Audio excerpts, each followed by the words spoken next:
The idea of using disease as a weapon gained a new level of sophistication in the early 1930s as nationally funded research programs on biological warfare were developed.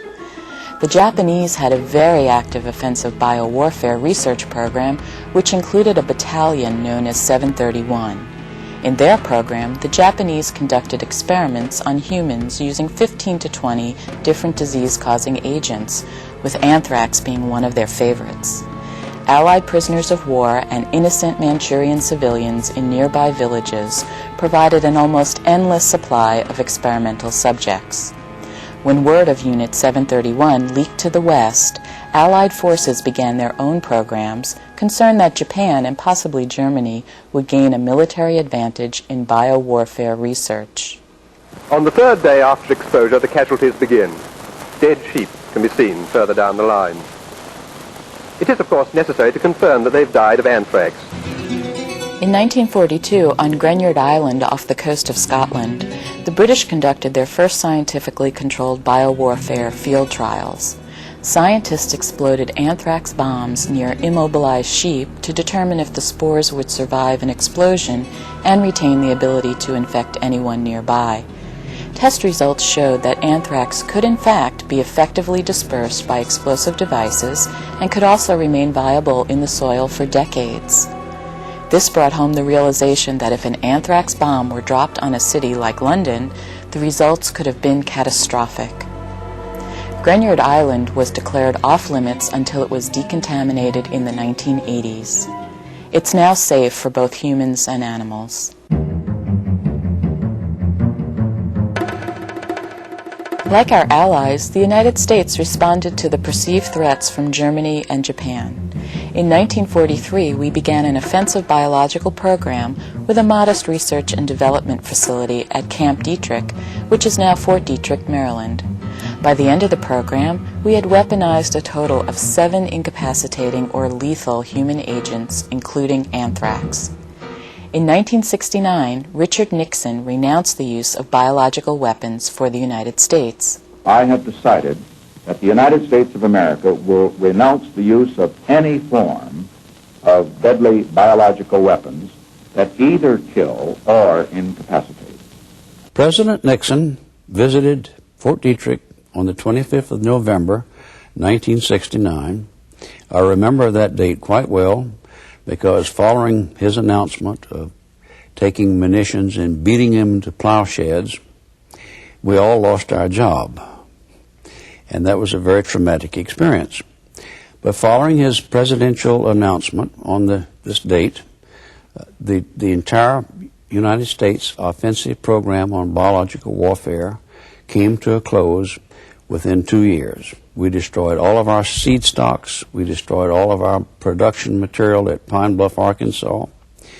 And we completely got out of the biological warfare business.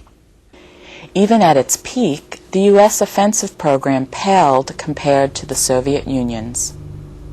The Soviets had a massive, extensive, sophisticated, top-secret program which employed tens of thousands of scientists and engineers in numerous research and production facilities.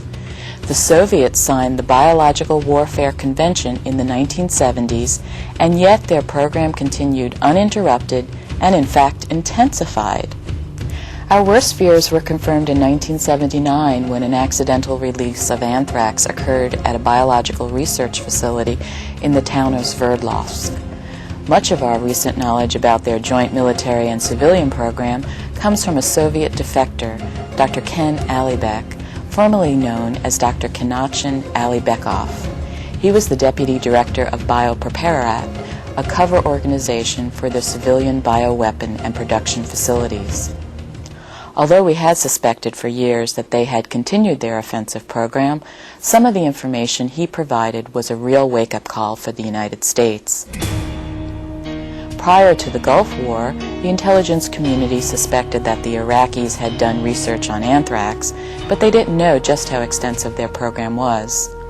So as a precautionary measure during the war, about 150,000 U.S. service members were vaccinated against anthrax. And more would have been immunized if the war hadn't ended so quickly. After the war, the Iraqis admitted to producing and weaponizing anthrax, although the weapons were never used. This past decade, anthrax moved from being an agent of concern for biological warfare to the top of the threat list for terrorism. The Shurikium truth cult in Japan, which released the nerve agent sarin from the Tokyo subway in 1995, allegedly made multiple unsuccessful attempts to infect people with anthrax. In October of 2001, the United States experienced anthrax attacks using powder sent through the United States Postal Service. 22 people got sick and 5 people died from this attack. We learned just how dangerous anthrax could be. But there are things we can do. The best defense against a bioterrorism attack is knowledge and preparation. The webpage ready.gov is a good resource for preparedness information. It can be found at www.ready.gov. Visit this webpage for detailed guidelines, facts, and what you can do to be ready in the event of an emergency. A small amount of time spent becoming informed, developing a plan, and preparing yourself against terrorist threats now can prove to be invaluable should the need arise. Don't be afraid. Be ready.